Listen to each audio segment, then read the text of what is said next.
alaptörvény 2012. január 1-én lép majd csak hatályba, ennek keretében Magyarország hivatalos elnevezése is megváltozik Magyar Köztársaságról Magyarországra.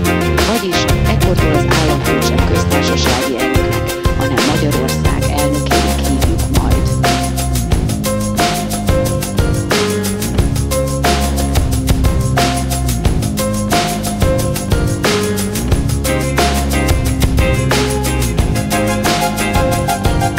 Tisztelt honfitársaim! Köztársasági elnökként ma húsvét hétfőjén láttam el két jegyemmel Magyarország új alaptörvényét, amely mostantól, mint a földbe vetett mag, várja, hogy rendet idejében szárba szökkenhessen, egyben régi önmagát a benne lakozó letűnt sorok szellemével átadhassa. A nagy ünnepek az élet körfordásaihoz kapcsolódnak, különösen igaz ez tavaszi újjászületésben ünnepelt húsvétre. Akár Istenben hiszünk, akár a sorsban, ilyenkor körülöttünk minden új életben megmutatkozik. Elkészültünk napfényben, semmi.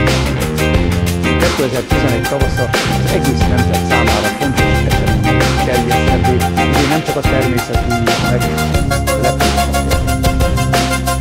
Fontos, értékelhető munkát, köszönhetően mindenki a részben. 20 évvel a rendszerváltás után végre nem csak elértünk egy történelmi lehetőség kapujáig, a számtalan történt belül, most átszólunk rajta élmény. Az alaptörvény születése megmutatta, hogy egy ilyen nagy forderejű vállalkozás nem lehet nincs szakértően jóvalkozó magánügyet, ahogy ez a múltban. Egy törvényben a társadalmi együttélés szabályai, jogai, kötelességei, nemzeti hitvallásra összegezik, ezért ez minden ugye nemzeti mindenki számára érthető, egyszer magyar, nemzeti, ország és európai olyan, amelyre a magyarok nemzetileg múltan büszkék lesznek, amely megőrzi alkotmányos hagyományos minden erényét, és hozzáteszi azt, amit mi 21. századi magyarok fontosnak tartunk.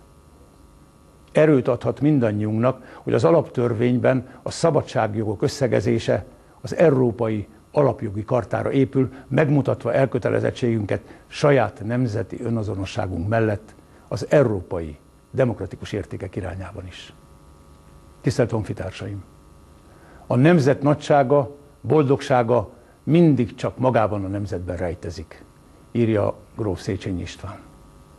Sosem szabad elfelejtenünk tehát, hogy a jog csak a jobb élet esélyét adja meg, semmit el nem végez helyettünk, semmit el nem ér nélkülünk. Az alaptörvénnyel a jövőnek csak az alapjait raktuk le, rajtunk áll, hogy milyen sorsot építünk magunknak ezen fundamentumra.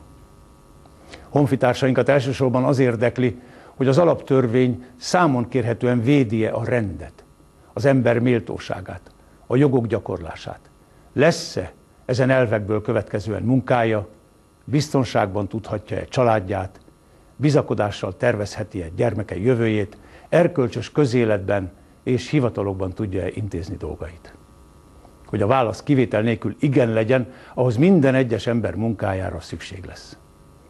A magyarok nem csak a törvény előtt egyenlők, hanem a törvény szellemének meghatározásában és végrehajtatásában is.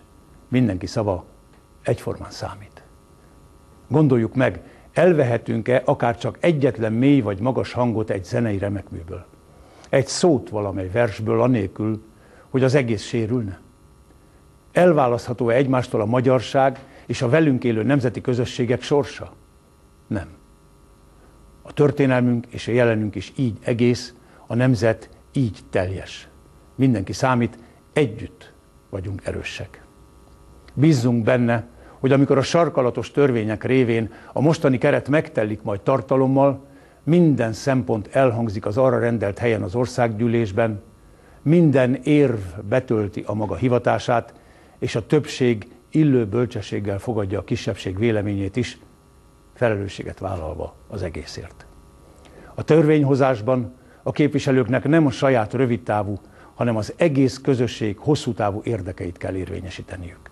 Ha nem így tesznek, saját választóik felé kell majd elszámolniuk.